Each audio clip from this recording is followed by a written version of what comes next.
ಬಂದಿರುವಂತಹದ್ದು 3 of wands ಬಂದಿದೆ. ಎನ್ವಿಷನಿಂಗ್ of future, ನಿಮ್ಮ ಭವಿಷ್ಯತ್ತಿನ ದೃಷ್ಟಿಯನ್ನ ಗಮನದಲ್ಲಿಟ್ಕೊಂಡು, ನಿಮ್ಮ ಭವಿಷ್ಯತ್ತಿನಲ್ಲಿ ಚೆನ್ನಾಗಿರ್ಬೇಕು ಅನ್ನುವಂತಹ ಗಮನದಲ್ಲಿಟ್ಕೊಂಡು ನೀವು ಆಲೋಚನೆಯನ್ನ ಮಾಡ್ತಾ ಇರುವಂತಹದ್ದು, ಮುಂದೆ ಹೋಗ್ತಾ ಇರುವಂತಹದ್ದು ರೆಪ್ರೆಸೆಂಟ್ ಆಗ್ತಾ ಇದೆ. ನಿಮ್ಮ ಲವ್ ಲೈಫಿನ ವಿಚಾರವಾಗಿ ನಲ್ಲಿ ಬಹಳಷ್ಟು ಫುಲ್ಫಿಲ್ಮೆಂಟ್ ಗಳಿತ್ತು, ಸಮಾಧಾನ ಇತ್ತು, ಸಂತೋಷದಿಂದ ಇದ್ರಿ, ಬಹಳಷ್ಟು ಕೇರಿಂಗ್ ನಿಂದ ಇದ್ರಿ ಮತ್ತು ಅದರಲ್ಲಿ ಕೆಲವೊಂದು ರೀತಿಯ ಆಲೋಚನೆಯನ್ನ ಕೂಡ ಮಾಡ್ತಾ ಇದ್ರಿ. ಏನು ರೀತಿಯ ತೊಂದರೆಗಳಾಗಬಾರ್ದು, ಈ ಲವ್ ಲೈಫಿನಿಂದ ನನಗೆ ಯಾವುದೇ ರೀತಿಯ ತೊಂದರೆಗಳಾಗಬಾರ್ದು ಅನ್ನುವಂತಹ ಚಿಂತೆ ಕೂಡ ನೀವು ಪಾಸ್ಟಿನಲ್ಲಿಯೂ ಕೂಡ ಸ್ವಲ್ಪ ಇದ್ದಿದ್ದು ರೆಪ್ರೆಸೆಂಟ್ ಆಗ್ತಾ ಇದೆ. ಖುಷಿ ಇತ್ತು, ಸಮಾಧಾನ ಇತ್ತು, ಬಹಳ ಕೇರಿಂಗ್ ಇಂದ ಇರ್ತಾ ಇದ್ರಿ, ಬಟ್ ಅಲ್ಲಿ ಸ್ವಲ್ಪ ಚಿಂತೆ ಕೂಡ ಇದ್ದಂತಹದ್ದು ನಿಮ್ಮ ಪಾಸ್ಟಿನಲ್ಲಿ ಲವ್ ಲೈಫಿನ ವಿಚಾರವಾಗಿ ರೆಪ್ರೆಸೆಂಟ್ ಆಗ್ತಾ ಇದೆ. ಭಯ ಏನಿರ್ಲಿಲ್ಲ, ಸ್ವಲ್ಪ ರೀತಿಯ ಚಿಂತೆಗಳು ನಿಮ್ಮಲ್ಲಿ ಇದ್ದಂತಹದ್ದು ರೆಪ್ರೆಸೆಂಟ್ ಆಗ್ತಾ ಇದೆ. ನೆಕ್ಸ್ಟ್ ಅಟ್ ದ ಪ್ರೆಸೆಂಟ್ ನಲ್ಲಿ ಏನಾಗ್ತಾ ಇದೆ ಅನ್ನೋದನ್ನ ನೋಡೋಣ. ಅಲ್ಲಿಯೂ ಸ್ವಲ್ಪ ಚಿಂತೆ ಇತ್ತು, ಇಲ್ಲಿನೂ ಕೂಡ ಯೋಚನೆಯನ್ನ ಮಾಡ್ತಾ ಇದ್ದೀರಾ. ಎಲ್ಲವೂ ಚೆನ್ನಾಗಿದೆ, ಸಮಾಧಾನವಾಗಿದೆ, ಎಲ್ಲವೂ ಚೆನ್ನಾಗಿ ಆಗ್ತಾ ಇತ್ತು, ಆದ್ರೆ ಲಾಸ್ಟ್ ಅಲ್ಲಿ ಯಾಕೆ ಹಿಂಗ್ ಆಗ್ತಾ ಇದೆ ಅಂತ ಅಟ್ ಪ್ರೆಸೆಂಟ್ ನಲ್ಲಿ ನಿಮ್ಮ ಲವ್ ಲೈಫಿನ ವಿಚಾರವಾಗಿ ಯೋಚನೆಯನ್ನ ಮಾಡ್ತಾ ಇರುವಂತದ್ದು ರೆಪ್ರೆಸೆಂಟ್ ಆಗ್ತದೆ. ಇದು ಈ ಕಾರ್ಡಿಗೆ ನಾನು ಕ್ಲಾರಿಫಿಕೇಶನ್ ಕಾರ್ಡ್ ಅನ್ನು ತಗೊಂಡಾಗ 7 ಆಫ್ ವ್ಯಾಂಡ್ಸ್ ಬಂದಿದೆ. ಡಿಫೆನ್ಸಿವ್ನೆಸ್ ಅನ್ನ ರೆಪ್ರೆಸೆಂಟ್ ಮಾಡ್ತಾ ಇದೆ. ಲವ್ ಲೈಫಿನ ವಿಚಾರವಾಗಿ, ನಿಮ್ಮ ಲವ್ ಲೈಫಿನ ವಿಚಾರವಾಗಿ ತಮ್ಮ ಹಿತಾಸಕ್ತಿಗಳ ಕಡೆಗೆ, ತಮ್ಮ ಭವಿಷ್ಯತ್ತಿನ ಕಡೆಗೆ ಹೆಚ್ಚು ಗಮನವನ್ನ ಕೊಡ್ತಾ ಇರುವಂತಹದ್ದೇ ರೆಪ್ರೆಸೆಂಟ್ ಆಗ್ತಾ ಇರೋದಂತೂ. ಸಾಂಪ್ರದಾಯಿಕವಾದಂತಹ ಆಲೋಚನೆಗಳನ್ನ ಮಾಡುವಂತಹದ್ದು ರೆಪ್ರೆಸೆಂಟ್ ಆಗ್ತಾ ಇದೆ. ಮದುವೆಗಳ ವಿಚಾರದಲ್ಲಿ ಸ್ವಲ್ಪ ಟ್ರೆಡಿಷನಲ್ ಆಗಿ ಥಿಂಕ್ ಮಾಡ್ತಾ ಇರುವಂತಹದ್ದು, ತಮ್ಮದೇ ಆದಂತಹ ಪ್ಯಾಷನೇಟ್ ಏನಿದೆ ಅದರ ಕಡೆಗೆ ಹೆಚ್ಚು ಗಮನವನ್ನ ಕೊಡ್ತಾ ಇರುವಂತಹದ್ದು ರೆಪ್ರೆಸೆಂಟ್ ಆಗ್ತಾ ಇದೆ. ನಿಮ್ಮ ಲವ್ ಲೈಫಿನ ವಿಚಾರದಲ್ಲಿ ಈಗ ಸ್ವಲ್ಪ ಕೆಲವೊಂದು ರೀತಿಯ ಆಲೋಚನೆಗಳನ್ನ ನೀವು ಮಾಡ್ತಾ ಇರುವಂತಹದ್ದು ಇಲ್ಲಿ ರೆಪ್ರೆಸೆಂಟ್ ಆಗ್ತಾ ಇದೆ. ಇನ್ ಫ್ಯೂಚರಿನ ದೃಷ್ಟಿಯಿಂದ ಏನಾಗುತ್ತೋ, ಹೇಗಾಗುತ್ತೋ, ಹೆಂಗಿರುತ್ತೋ ಅನ್ನುವಂತಹ ಆಲೋಚನೆಗಳನ್ನ ನೀವು ಮಾಡ್ತಾ ಇರುವಂತಹದ್ದು ರೆಪ್ರೆಸೆಂಟ್ ಆಗ್ತದೆ. ಇನ್ ಇಮಿಡಿಯೇಟ್ ಫ್ಯೂಚರ್ ನಲ್ಲಿ ಕೂಡ ನಿಮ್ಗೆ ಪೊಸೆಸಿವ್ನೆಸ್ ಅನ್ನ ರೆಪ್ರೆಸೆಂಟ್ ಮಾಡ್ತಾ ಇದೆ. ಎಲ್ಲವನ್ನ ತಮ್ಮ ಕಂಟ್ರೋಲ್ ನಲ್ಲೇ ಇಟ್ಕೊಬೇಕು, ಯಾವ್ದನ್ನು ಓಪನ್ ಅಪ್ ಆಗಿ ಮಾತಾಡಬಾರ್ದು. ನಾನು ಭವಿಷ್ಯತ್ತಿನ ದೃಷ್ಟಿಯಿಂದ ನನ್ನ ಹಣಕಾಸಿನ ಬಗ್ಗೆ ಹೆಚ್ಚು ಗಮನವನ್ನ ಕೊಡಬೇಕೇ ಹೊರತು ಲವ್ ಲೈಫ್ ನ ವಿಚಾರದಲ್ಲಿ ಅಷ್ಟು ಗಮನವನ್ನ ಸಾಧ್ಯದ ಮಟ್ಟಿಗೆ ಕೊಡ್ತಾ ಇರುವಂತಹದ್ದು ಇಲ್ಲೇನು ರೆಪ್ರೆಸೆಂಟ್ ಆಗ್ತಾ ಇಲ್ಲ. ಆಫ್ ಪಾರ್ಟಿಗಳಿಗೆ ನಾನು ಕ್ಲಾರಿಫಿಕೇಶನ್ ಕಾರ್ಡ್ ಅನ್ನ ಕೊಟ್ಟಾಗ ಅವ್ರು ಓಪನ್ ಅಪ್ ಆಗದೆ ಇರೋದೇ ನೀವು ಕೆಲವೊಂದು ರೀತಿಯ ಆಲೋಚನೆಗಳನ್ನ ಅಥವಾ ಚಿಂತೆಗಳನ್ನ ಮಾಡ್ತಾ ಇರುವಂತಹದ್ದು ರೆಪ್ರೆಸೆಂಟ್ ಆಗ್ತಾ ಇದೆ. ಯಾವುದನ್ನು ಕೂಡ ಓಪನ್ ಅಪ್ ಆಗಿ ಹೇಳ್ತಾ ಇಲ್ಲ ಇರೋದೇ ನಿಮ್ಮ ಚಿಂತೆಗಳಿಗೆ ಕಾರಣವಾಗಿರುವಂತಹದ್ದು.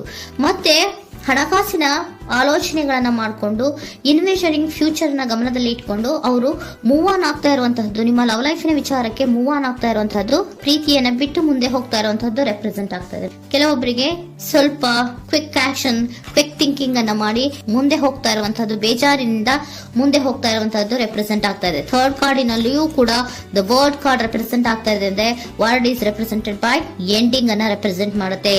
ಬೇಜಾರಿನಿಂದ ಕೆಲವೊಂದು ಲವ್ ಲೈಫಿನ ವಿಚಾರವಾಗಿ ಎಂಡಿಂಗ್ ಅನ್ನ ಮಾಡುವಂತಹದ್ದು ರೆಪ್ರೆಸೆಂಟ್ ಆಗ್ತಾ ಇದೆ.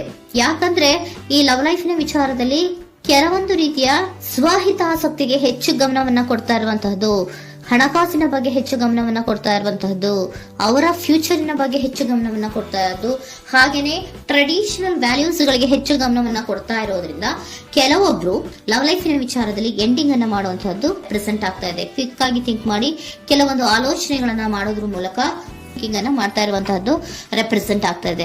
ಮತ್ತೆ ಕೆಲವೊಬ್ರು ಯಾವುದನ್ನು ಕೂಡ ಓಪನ್ ಅಪ್ ಆಗಿ ಹೇಳ್ಕೊಳ್ಳುದಿರಾ ಪೊಸೆಸಿವ್ನೆಸ್ ಆಗಿರುವಂತಹದ್ದು ರೆಪ್ರೆಸೆಂಟ್ ಆಗ್ತಾ ಇದೆ. ನಿಮ್ಮ ಲವ್ ಲೈಫಿನ ವಿಚಾರವಾಗಿ ಯಾವುದನ್ನು ಕೂಡ ಓಪನ್ ಅಪ್ ಆಗಿ ಹೇಳ್ಕೊತಾ ಇಲ್ಲ, ಸುಮ್ನೆ ಮುಂದೆ ಹೋಗ್ತಾ ಇರುವಂತಹದ್ದು ರೆಪ್ರೆಸೆಂಟ್ ಆಗ್ತಾ ಇದೆ. ಯಾಕೆ ಅವರಿಗೆ ಇನ್ವೆಸ್ಟಿಂಗ್ ಫ್ಯೂಚರ್ ನ ದೃಷ್ಟಿಯಿಂದ ಗಮನವನ್ನ ಇಟ್ಕೊಂಡು ಭವಿಷ್ಯತ್ತಿನಲ್ಲಿ ಏನಾಗುತ್ತೋ ಹೇಗಾಗುತ್ತೋ ಅನ್ನೋಂತ ಗಮನವನ್ನ ಇಟ್ಕೊಂಡು ಅವ್ರ ಬಗ್ಗೆ ಮಾತ್ರ ಅವರು ಯೋಚನೆಯನ್ನ ಮಾಡ್ತಾ ಇರುವಂತಹದ್ದು ಕೆಲವೊಬ್ಬರಿಗೆ ರೆಪ್ರೆಸೆಂಟ್ ಆಗ್ತದೆ. ಮತ್ತೆ ಕೆಲವೊಬ್ರು ಬಹಳ ಡಿಫೆನ್ಸಿವ್ ಆಗಿರುವಂತಹದ್ದು, ತಮಗೇನು ತೊಂದರೆ ಆಗಬಾರ್ದು ಲವ್ ಲೈಫಿನಿಂದ ಅನ್ನುವಂತಹ ಗಮನವನ್ನ ಇಟ್ಕೊಂಡು ಬಹಳ ಟ್ರೆಡಿಷನಲ್ ಆಗಿ ಈಗ ಯೋಚನೆಯನ್ನ ಮಾಡ್ತಾ ಇರುವಂತಹದ್ದು ಅಟ್ ಪ್ರೆಸೆಂಟಿನಲ್ಲಿ ರೆಪ್ರೆಸೆಂಟ್ ಆಗ್ತದೆ. ಹಿಂದೆ ನಿಮ್ಮಲ್ಲಿ ಸಂತೋಷ ಇತ್ತು, ಸಮಾಧಾನ ಇತ್ತು, ಬಹಳ ಕೇರಿಂಗ್ ಇತ್ತು, ಆದ್ರೂ ಕೂಡ ನಿಮ್ಮಲ್ಲಿ ಕೆಲವೊಂದು ಯೋಚನೆಗಳು ಇದ್ದೇ ಇತ್ತು. ಭಯ ಇಲ್ಲ ಅಂದ್ರೂ ಕೂಡ ಸ್ವಲ್ಪ ಆಲೋಚನೆಗಳನ್ನ ಮಾಡ್ತಾ ಇರುವಂತಹದ್ದು, ನನಗೇನು ತೊಂದರೆ ಆಗಬಾರ್ದು, ಯಾವುದೇ ರೀತಿಯ ತೊಂದರೆಗಳಾಗಬಾರ್ದು ಅನ್ನುವಂತಹ ಆಲೋಚನೆಯನ್ನ ಮಾಡ್ತಾ ಇರುವಂತಹದ್ದೇ ನಿಮ್ಮ ಲವ್ ಲೈಫಿನಲ್ಲಿ ರೆಪ್ರೆಸೆಂಟ್ ಆಗ್ತಾ ಇರೋದು. ಏಂಜಲ್ ಗೈಡೆನ್ಸ್ ಅನ್ನ ತಗೊಂಡ್ಬಿಡೋಣ. ನೋ ನೀಡ್ ಟು ವರಿ, ಯಾವುದಕ್ಕೂ ನೀನು ಭಯವನ್ನ ಪಡುವಂತಹ ಅವಶ್ಯಕತೆ ಇಲ್ಲ. ಟೇಕ್ ಎ ಆಕ್ಷನ್ಸ್ ಅನ್ನ ತಗೋ. ಇಫ್ ಯು ಬಿಲೀವ್, ನಿನ್ಗೆ ನಂಬಿಕೆ ಇದೆಯಾ, ಸಿಚುಯೇಷನ್ ವಿಲ್ ಇಂಪ್ರೂವ್, ಸಿಚುಯೇಷನ್ ಅನ್ನೋದು ಇಂಪ್ರೂವ್ ಆಗುತ್ತೆ. ಆಕ್ಷನ್ ಅನ್ನ ತಗೋಬೇಕು ಅಂತ ನಿಮ್ಗೆ ಈ ಲವ್ ಲೈಫ್ ನ ವಿಚಾರವಾಗಿ ಅನ್ಕೊಂಡಿದ್ರೆ ಟೇಕ್ ಆಕ್ಷನ್ಸ್ ಅನ್ನ ತಗೋ ಅಂತ ಕೂಡ ಏಂಜಲ್ ಗೈಡೆನ್ಸ್ ನಿಮ್ಗೆ ಕೊಡ್ತಾ ಇದ್ದಾರೆ. ಯಾಕೆ ನಿಮ್ಗೆ ಈ ರೀತಿ ಬರ್ತಾ ಇದೆ ರೀಡಿಂಗ್ ಗಳಲ್ಲಿ ಅನ್ನೋದಕ್ಕೆ ನಾನು ನಿಮ್ಮ ಸರೆಂಡರ್ ಸಿಚುಯೇಷನ್ ಹೇಗಿದೆ ಅನ್ನೋದ್ರ ಬಗ್ಗೆ ನಾನು ಒಂದು ಕಾರ್ಡ್ ಅನ್ನ ತಗೊಂತೀನಿ. It is healthy to set boundaries in relationship. Healthy set boundaries ಅನ್ನ ಮಾಡ್ತಾ ಇದ್ದೀರಾ? ಯಾರೋ ನಿಮ್ಮ ಲವ್ ರಿಲೇಶನ್ಶಿಪ್ ನ ವಿಚಾರದಲ್ಲಿ ಹೆಲ್ದಿ ಬೌಂಡ್ರೀಸ್ ಅನ್ನ ಸೆಟ್ ಮಾಡ್ತಿದ್ದೀರಾ? Practice experiencing your needs. ಏನ್ ಬೇಕು ನನಗೆ ಅನ್ನೋದ್ರ ಬಗ್ಗೆ ಈಗ ಆಲೋಚನೆಯನ್ನ ಮಾಡ್ತಾ ಇರುವಂತದ್ದು. Remember that no is a complete sentence. No ಅನ್ನೋದೇ ಒಂದು ಕರೆಕ್ಟ್ ಆಗಿರುವಂತಹ ಸೆಂಟೆನ್ಸ್ ಅಂತ ಅವರು ಹೇಳ್ತಾ ಇದ್ದಾರೆ. ಸರೆಂಡರ್ ಸಿಚುಯೇಷನ್ ಯಾಕೆ ನಿಮ್ಗೆ ಎಂಡಿಂಗ್ ಅನ್ನ ರೆಪ್ರೆಸೆಂಟ್ ಮಾಡ್ತಾ ಇದೆ ಅಂದ್ರೆ, ಕೆಲವೊಂದು ರೀತಿಯ ಹೆಲ್ದಿ ಬೌಂಡ್ರೀಸ್ ಅನ್ನ ಹಾಕೋತಾ ಇದ್ದಾರೆ. ನಾನು ಹೀಗೆ ಇರಬೇಕು, ನಾನು ಭವಿಷ್ಯತ್ತಿನ ಕಡೆಗೆ ಹೆಚ್ಚು ಗಮನವನ್ನ ಕೊಡಬೇಕು, ನನ್ನ ಲವ್ ಲೈಫಿಗಿಂತ ನನ್ನ ಹಣಕಾಸಿನ ಬಗ್ಗೆ ಹೆಚ್ಚು ಗಮನವನ್ನ ಕೊಟ್ಟು ಮತ್ತೆ ಕೆಲವೊಂದು ರೀತಿಯ ನಮ್ಮ ಜೀವನದಲ್ಲಿ ಟ್ರೆಡಿಷನ್ ವ್ಯಾಲ್ಯೂಸ್ ಗಳಿಗೆ ಹೆಚ್ಚು ಗಮನವನ್ನ ಕೊಡಬೇಕು ಅನ್ನೋದ್ರ ಕಾರಣಗಳಿಗೆ ಕೆಲವೊಬ್ರು ನಿಮ್ಮ ಲವ್ ಲೈಫಿನ ವಿಚಾರದಲ್ಲಿ ಎಂಡಿಂಗ್ ಅನ್ನ ಮಾಡುವಂತಹದ್ದು ರೆಪ್ರೆಸೆಂಟ್ ಆಗ್ತದೆ. ಯಾಕೋ ಕೆಲವೊಬ್ರು ಹೆಲ್ದಿ ಬೌಂಡ್ರೀಸ್ ಗಳನ್ನ ಹಾಕೋತಾ ಇರುವಂತದ್ದು ರೆಪ್ರೆಸೆಂಟ್ ಆಗ್ತಾ ಇದೆ. ಅದಕ್ಕೇನೆ ನಿಮ್ಗೆ ಏಂಜಲ್ ಗೈಡೆನ್ಸ್ ಕೂಡ ಕೊಟ್ಟಿರುವಂತಹದ್ದು. No need to worry. ಅದಕ್ಕೆ ಹೆಲ್ದಿ ಬೌಂಡ್ರೀಸ್ ಅನ್ನ ಹಾಕೋತಾ ಇರೋದಕ್ಕೇನು ನೀನ್ ಆಲೋಚನೆಯನ್ನೇನು ವರಿ ಏನು ಮಾಡ್ಕೊಂಬೇಡ. ಸಿಚುಯೇಷನ್ ಅನ್ನೋದು ಖಂಡಿತ ಇಂಪ್ರೂವ್ ಆಗುತ್ತೆ. ಇಫ್ ಯು ಬಿಲೀವ್, ನಿನ್ಗೆ ನಂಬಿಕೆ ಇದೆಯಾ, ಟೇಕ್ ಆಕ್ಷನ್. ಕೆಲವೊಂದು ಆಕ್ಷನ್ಸ್ ಗಳನ್ನ ತಗೋ ಅಂತ ಹೇಳ್ತಾ ಇದ್ದಾರೆ.